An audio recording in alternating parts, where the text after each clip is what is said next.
どうも皆さんこんにちは、あきらです。今回ですね、iPhone 16 Pro Max を9ヶ月間使用しましたので、長期使用レビューをね、お届けしたいと思います。ということで、去年ですね、iPhone 16 Pro が発売されて、しっかりとレビュー動画作りましたよね。もう完全レビューということで、超短期間でね、もうめちゃめちゃ検証とか、いろんな進化ポイントをまとめて、僕なりのね、レビューをお届けしたんですけれども、あれから毎日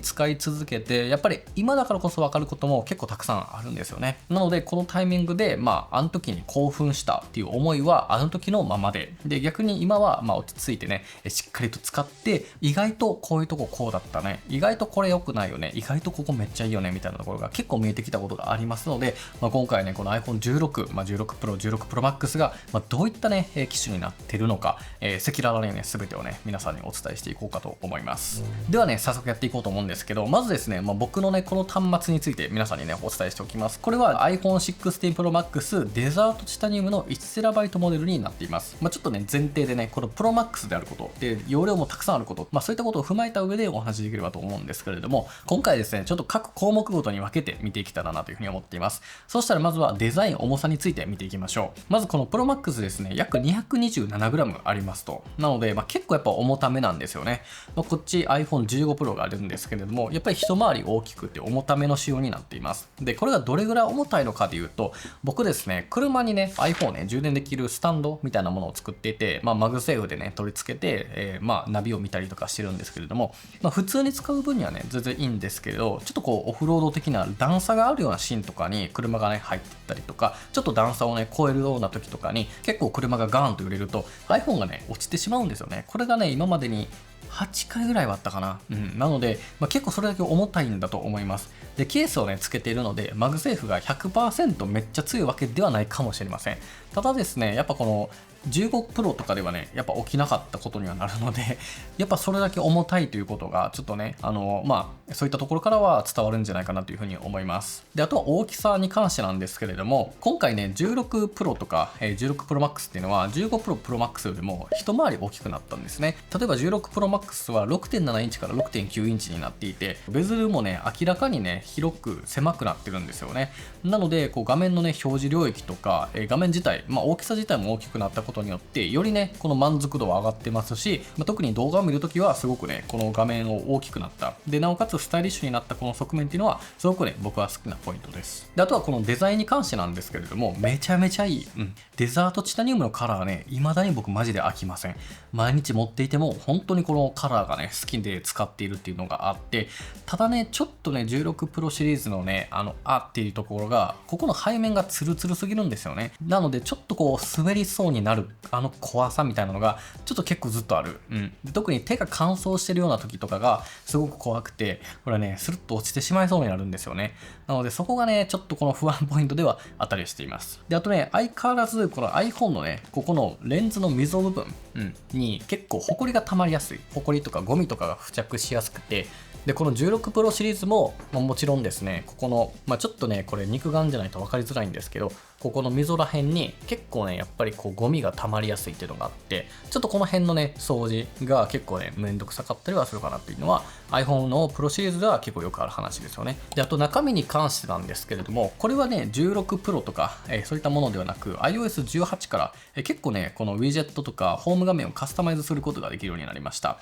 ここの編集からカスタマイズをすることで、ライトモード、ダークモード、自動とか、あとは色合い調整とかでアイコンとかね、いろんなカラーを変えれるようになっています。でアイコンの大きさとかも変えれるようになってて、僕はダークのショーがめっちゃ気に入ってますね。で iPhone はやっぱりこのウィジェットのねカスタマイズとかホーム画面の拡張性っていうのはどうしても Android ほどではないんですけど、結局やっぱ一番かっこいいと僕は思うんです。このねフォントであったりとか、やっぱこの UI っていうのはやっぱり iPhone にしかないこの魅力だなと思っています。で僕はね結構このいろんなねデバイス AirPods とか Apple Watch とか AirPods Max とか僕他のねものも使っているので、その充電残量が一括で全部管理できるっていうのも非常にね気に入っているポイントにはなります。総じて僕はデザインはすごく気に入っています。ちょっとツルツルのところはちょっと怖いで、レンズのここら辺は結構ゴミが溜まるっていうのぐらいで、他はねとにかく本当に気に入ってます。めちゃめちゃ美しくて綺麗でかっこいいデザインだと思います。で今作の16シリーズであればもっと僕は色が好きで、特にティールカラーですね。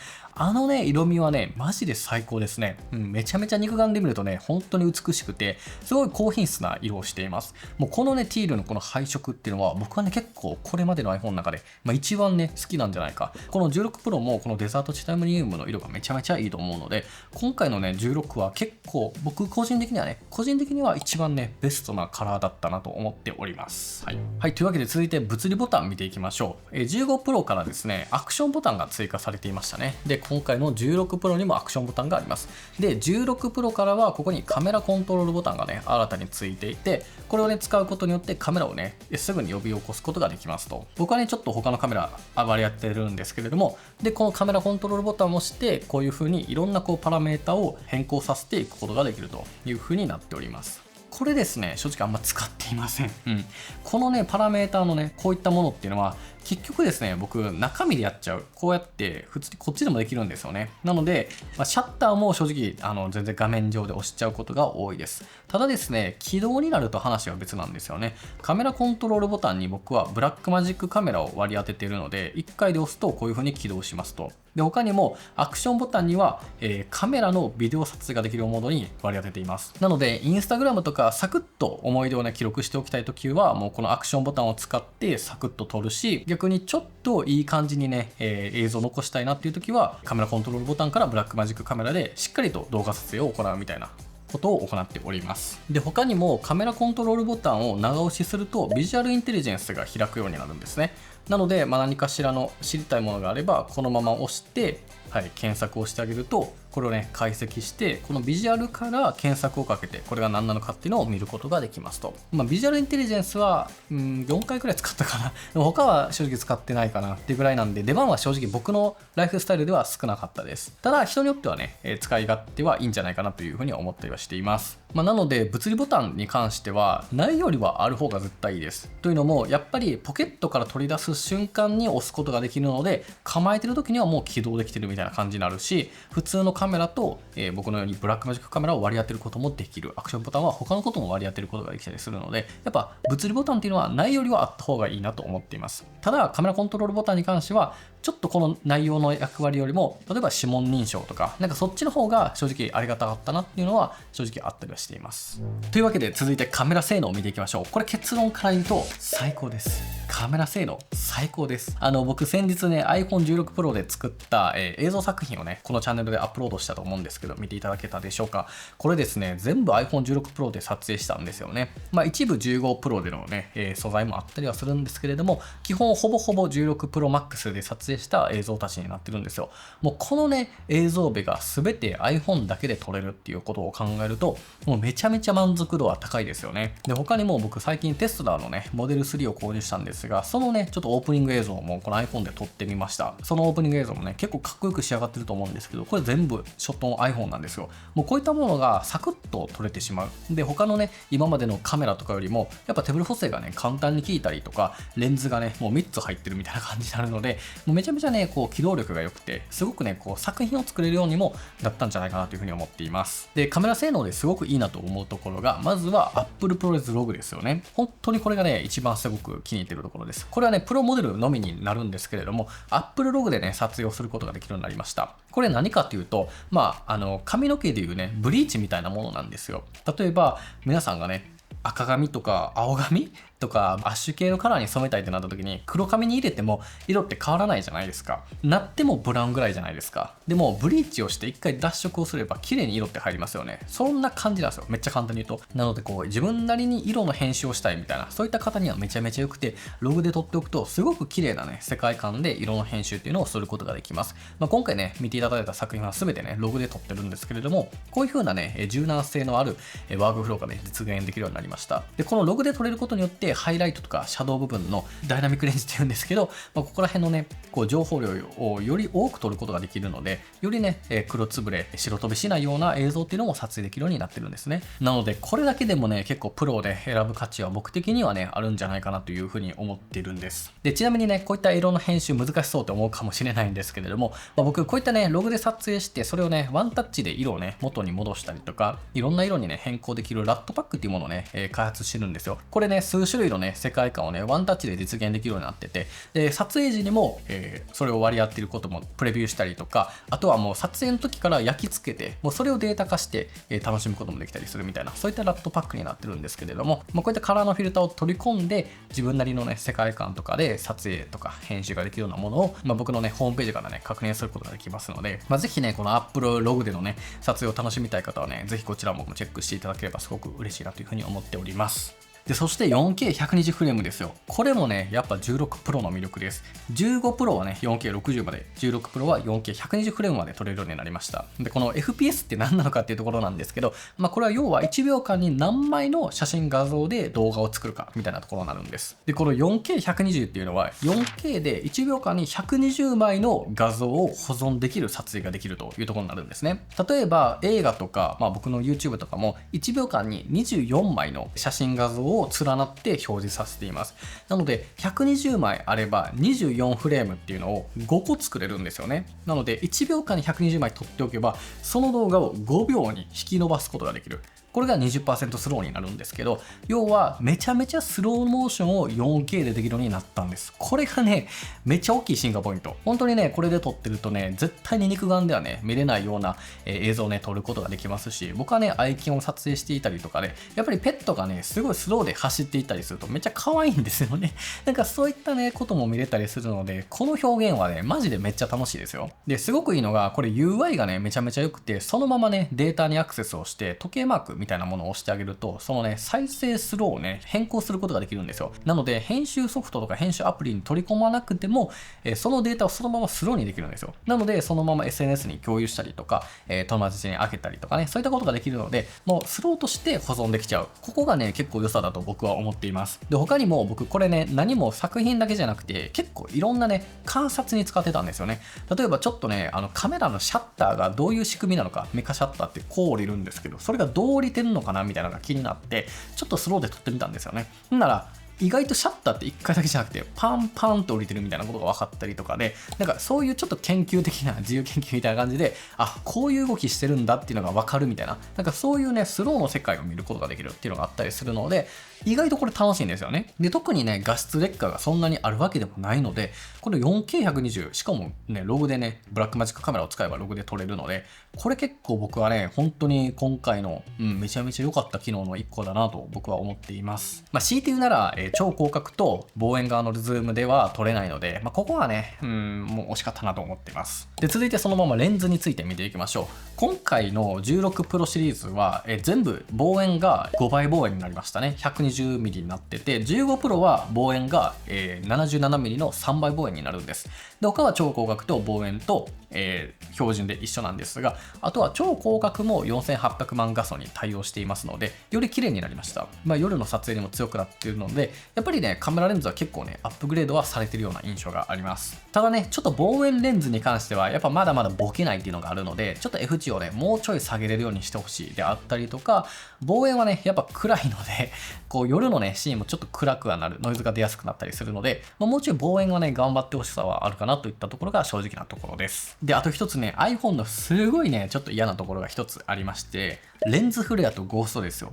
ゴーストかな、これがね、もうちょい改善してほしいですよね。これはね、夜の撮影とかで光源、光に対してこうレンズが向くと、屈折なのか、こう反射なのかわからないんですけど、ゴーストっていうね、ちょっとこう光のね、模様、もやもやみたいなのが出ちゃうんですよね。もうこれ見ただけでさ、iPhone で撮ったなっていうのがわかるじゃないですか。なので僕はちょっとこれがね、ちょっとないポイントではあります。はい。結構いい感じに作品作れても、やっぱこのゴーストが入ってくるとさ、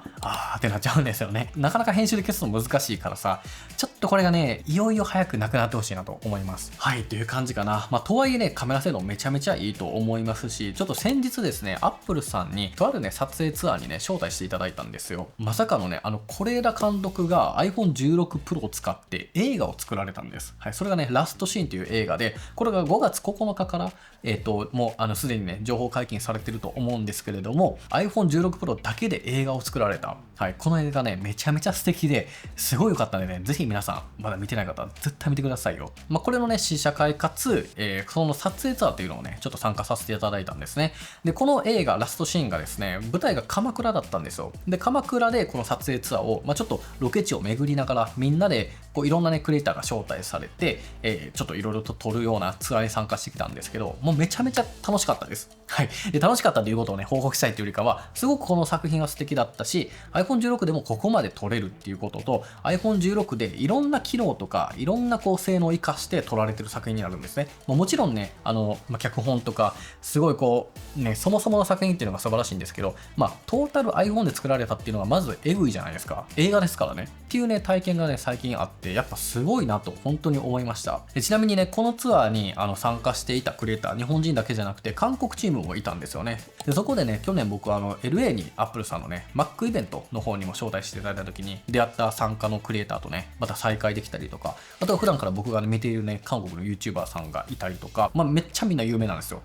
登録者も何十万とか、フォロワー何十万の世界の人たちで、僕よりもね、もっともっと有名な人たちばっかりなんですけど、でもね、そういった人たちも挨拶ができたりとか、僕のことも知ってくれてたりとかね、すごいこう有意義な時間だって、めっちゃ楽しかったです。はい。僕が言いたいのは結局そういうトータルを含めて Apple がもう映画まで作っちゃってる iPhone でっていうのを考えた時に、いやもうこれでいいよねみたいな話になるんですよ。明らかにカメラはもう全然これでいいじゃないのみたいな感じになったっていうところですかね。で一応ね、僕今動画の話ばっかりになっちゃったんで、写真に関してもお伝えしておくと、写真もねめちゃめちゃ普通に綺麗に撮れます。4800万画素で、ロー写真も撮れるので、自分の好みにカラーの編集をすることで、いろんなね世界観で、旅行先のね統一したカラーをね作れたりとか SNS にアップするにはもう十分な質感で撮ることができます。特にね広角側のね表現には強いので、すごくね撮っていて楽しいっていうのはあるんだけれども、やっぱり望遠っていうかちょっとこう背景をぼかしたいときは、もうちょいね広角的にボケてほしいなというのは正直なところあったりします。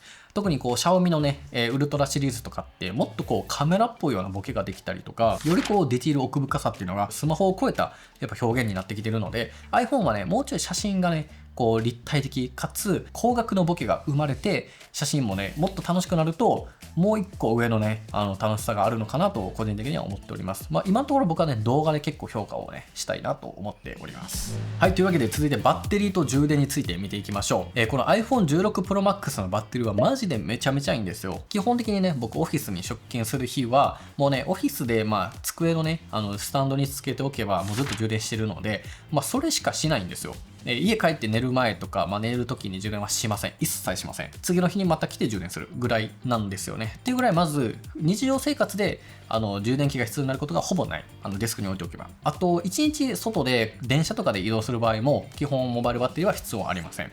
夜とかまでであれば全然持つし、そもそも出かけてる時にそんな携帯見ないしみたいな感じで、基本1日でなくなることはありません。唯一モバイルバッテリー必要とするときは飛行機に乗るときですね。ネットが使えないときにドラえもんとかを長時間見るときとか、あとは宿泊で、出かけるとき、あと海外旅行に出かけるときぐらいしか、モバイルバッテリーっていうのは持ち運びません。結局ねバッテリー持ちがすごくいいので、モバイルバッテリーを使わなくても十分持つので、モバイルバッテリーと容量低めの iPhone とかを使うんであれば、僕はもう一気にねマックスでもうモバイルバッテリー持たない生活っていうのになって、めちゃめちゃね快適に過ごすことができています。ちょっとこれに関しては僕がね充電できる環境に結構いるからっていうのは大前提あるんじゃないかなと思っています。ただですね、一個すごいのが皆さんに見せたくて、このバッテリー容量なんですね。このバッテリーの状態見るとですね、見てください。最大容量 100% です。9ヶ月ほど使ってるんですけれども、まだ 100% なんですよ。はい。これすごくないですか？充放電回数も213回してるんですけれども、まだ一向に減っておりません。はい、結構これね頑丈だと思いますね。でこれをね見る限り充電がですね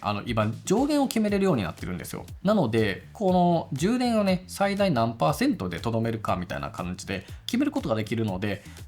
ここをね上限値をね決めてあげると、よりねこう劣化を防いでバッテリー運用することができるので、なのでねやっぱり MAX とかプラスモデルであればこの充電系がすごくこう劣化を防いで使うことができるので、結構この辺はね嬉しい誤算だったなというふうに思っております。はい、というわけでですね、続いてが USB-C 端子について話していきたいと思います。プロモデルと無印モデルの大きな違いが USB-C の規格に差があります。プロは USB3.0、無印モデルは USB-C2.0 の規格になるので、データのね転送速度が変わってきます。充電速度は同じです。データの速さが変わってくるんですね。で僕ねこの端末ですね見てください。あとね4ギガしか空いてないなので 1TB がほぼ動画でめっちゃ埋まっちゃってますっていうぐらい動画をねめっちゃ撮ってるんですけど、そんな時に僕こういった SSD にね、データを転送してるんですね。ここに 2TB の容量があるので、しかもこれ MagSafe で対応してるので、こういう風にくっつけてあげて、こういう風に接続をして、これでデータ転送してます。で、1TB もこのまま有線で接続をして、ここに今 iPhone の動画データ全部入ってるんですよね。なので、こういった運用をすることができたりするんです。で、もちろんこのままね、Mac に接続をすることもできるので、やっぱり大容量なデータ転送には、このプロモデルであってよかったなと、すごく本当に感じております。で、他にもご存知の通り、僕はね、カメラをよく扱うので、こういったカメラで撮った写真動画データを SD カードからカードリーダーにかまして、でそのまま USB-C に挿してあげると。で、そうすると実際にね、ここからね、写真とか動画データに撮ったものにアクセスすることができるので、もう本当にね、このまま取り込んであげると、すぐにね、そのまま SNS にアップできたりとか、なるので、めちゃめちゃね、旅行中がね、めっちゃね、有意義になりますので、こういった使い方もね、僕は楽しんでおります。で、他にもこういったものですよ。ワイヤレスマイクですよね。これ DJI のマイクミニになるんですけれども、こういったレシーバーを取り付けてあげて、で、トランスミッター、これを別に使ってあげると、要はワイヤレスでマイクのね、音声を拾うことができると。で、これがやっぱり USB-C に対応したことによって、スムーズにね、いろんなこうマイクと互換性が生まれて、そういったね、いろんなマイクをつなげることができるようになりました。で、さらに他にも僕はね、こういったマイクですね。本来こういった XLR 端子が必要とするマイクも、こういった USB-C に変換するオーディオインターフェースを使って、このままこの iPhone に挿してあげると。そうすると、例えばボイスメモを使ってあげて、はい、こういう風に録音をしてあげると、iPhone でね、こんなね、音声を取ることができるんですよ。これワンタッチで繋いでるだけで特にね何も難しい設定をしてないんですけれども、こんなにもねクリアで綺麗なね音声をね別撮りすることができたりするんですよね。これがねやっぱ USB-C ポートになったことによる僕はねめちゃめちゃありがたいなと思っている機能のうちの一つです。なのでねライトニング端子を使っている14以前のね iPhone とかを使える方はマジで結構世界変わりますので、早急にねこの USB-C 規格にね移行してもいいんじゃないかなと言えるんじゃないかなと僕は思っております。はい、というわけでですね、最後は Apple Intelligence AI についてお話をしていきましょう。AI に関して正直なところ僕はねそこまでやっぱ使いこなせませんでした。Siri 2.0 これねすごくいいなと思います。僕はね、これを呼び起こすのを電源ボタン長押しにしてるんですけど、はい、こういった感じで Siri 2.0 をね呼び起こしていろいろとねお願いすることができるようになっています。これはね結構性能がいいんですよ。例えばなんか二重になったものを処理してくれるようになってるんです。例えば明日の朝7時にアラームをセットして、やっぱり6時45分にセットをして、はい、みたいな感じで言うと、こういうふうに、訂正したものでやってくれるとかがあるので、結構こういったものは使いやすいです。この辺のこう読解力というか、この辺がスムーズにね伝わるようになったっていうのは結構体感値としてはすごくいいし、めっちゃ実用的に使えています。他にもクリーンアップ機能ですよね。写真の不要なもの、邪魔なものをもうワンタッチで囲って消してあげることができるようになっているので、そこまで複雑な背景でなければ Photoshop とか Lightroom がなくてもサクッと消すことができるようになったんで、これも結構実用的にね使うことができています。ただですね、やっぱりねちょっと難しいねことを聞いたりすると、結局チャット GPT 経由でね、アクションが起きて、でそのこう処理がやっぱ時間がちょっとかかってる印象があるんですよね。なのでそんなにね僕はあんまり使わないのと、テキストのこうチェンジとかはこう作文ツールとかは割とねいい感じにできるんですけど、なんだかんだメール打つのが僕は Mac だったりするので、あんまり iPhone でね使うことがそんなにないなっていうのが、ちょっとね正直なところはありますね。であとはジェン文字とか画像生成系に関してはちょっと使いどころがねいまいちあんまりなくて、アイコンにできそうだなとは思ったりはしたんですけど、ちょっとやっぱ AI 感が出てしまうっていうのがあるのと、あとジェン文字に関してはあれは結局画像なんですよね。こうテキストの中の1個のアイコン、要は絵文字としてっていうよりもやっぱ1個の画像になると。なのでテキストの中にその文章の中に馴染まないんですよ。やっぱ画像として送られることになっちゃうので、こうやり取りの中で画像が送られるっていうそのねマスのこの部分を占領するのであったりとか、ちょっとそのテンションじゃない内容の時とかにちょっと使いづらいなっていうのがあって、そんなにね使ってないんですよね。この Apple Intelligence に関してはもっともっと僕がね頑張って覚えていくべきだとは思うんです。ただですね、この AI 技術っていうものを活かすっていうのは結局能動的に自分がこう動いてやり方を調べたりとかやり方を学んで、それをインプットしてアウトプットしていかないと、その AI とのやり取りってこう上達はしないと思うんですよね。あんまり正直僕はねそこまで前のめりにApple Intelligenceをより使っていこうみたいなことがまだ起きてなくて、でそれぐらいのこう使いたいと思える何かがね、もうちょいあればいいなとは思うんですけれども、なんか今のところまだね、ちょっとそこまでこう目玉的なものが、っていう感じではあるので、あとは僕、AI 系はね、やっぱ Mac での作業にね、使うので、iPhone ではそんなにね、ちょっと今のところまだ正直活かせておりません。すいません。ここはね、ちょっと僕の実力不足がね、目立つかなといったところはありますよね。はい、というわけでね、皆さんいかがだったでしょうか。今回ね、iPhone 16 Pro をね、長期使用レビューということでお送りさせていただきました。最後にですね、iPhone 17、もうすぐ出ますよね、おそらく。毎年、例年通りであれば、9月頃に出ると思うんですけど、それをね、待つべきかどうかみたいなところをね、お話しできればと思っております。結論から言うと、ここまで来たらね、待っても良さそうですよね。あと数ヶ月、3ヶ月、4ヶ月ぐらいだと思うんですけれども、16 Pro すごく完成度が良くて、で、15 Pro から比べて、意外と進化あったなと感じたんですよ。14から15の進化と15から16の進化は結構大きかったように感じました。なので、16、17もなんやかんや進化するんじゃないかなっていう、期待値ですけど、は僕の中であるので、もうちょい待ってもいいんじゃないかなというふうには感じております。ただですね、ちょっとね、とあるね、記事がね、僕気になったものが1個あって、これ全然ね、公式でもないし、あくまでただの噂ではあるんですけれども、Apple がね、iPhone とか Mac の毎年開発発表とか発売してるっていうのを、やめるんではないかと、そういったことを検討してるんじゃないかというような噂が今あったりするんですね。これはね、毎年の開発をやめて、他のハードウェア製品の開発に力を入れていくみたいな、そういったことなんじゃないかなって言われていたりするんですけど、僕は結構これはね、すごく賛成というかいいなと思っていて、ちょっとね、寂しさはあるんですけど、やっぱりこう、Vision Pro とかさ、AirPods Max みたいな、もっと小型でもっと軽量化されていくべきプロダクトってもっともっとあるじゃないですか。なので、ちょっと発展途上なプロダクトもね、まだあるので、なんかそっちによりね、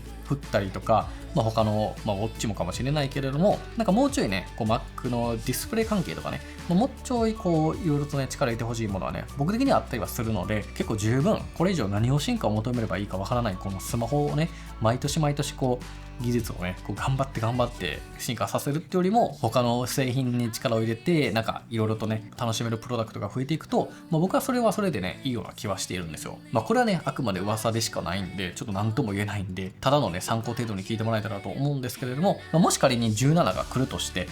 このね、乗り換えるべきかっていうのは、まだ待ってもいいのかなというふうには思っています。ただですね、15シリーズでもかなり完成はしているので、ライトニング端子を使っていて、もうさすがにっていう方は15シリーズにね、乗り換える、16に乗り換えるっていうのも、全然ありなんじゃないかなというふうには思っています。一応ね、もう言うてる間にね、新しいの出る可能性が高いので、ちょっとそれだけでもお伝えしておこうというふうに思っております。で、あとね、プロと MAX の価格差は3万円程度になりますので、僕はね、MAX を押したい。画面大きいのが嫌じゃなければ結構おすすめ。ほんと10年も積んで。モバイルバッテリーを結局持ち歩いてるということを考えると、じゃあ MAX でよくねって僕はなったりはするので、これは結構好みにもよると思うんですけど、ちょっとね、そういった意見もあるんだなというふうに思っていただければ、すごくね、嬉しいなというふうに思っております。はい、というわけで皆さん、今回の動画いかがだったでしょうか。ぜひですね、今後の iPhone 選びとか、あとはね、15に乗り換えようか、16に乗り換えようか、迷ってる方のね、参考になっていたらすごくね、嬉しいなというふうに思っております。というわけで皆さん、最後までご視聴いただきありがとうございました。ではまた次回の動画でお会いしましょう。バイバイ。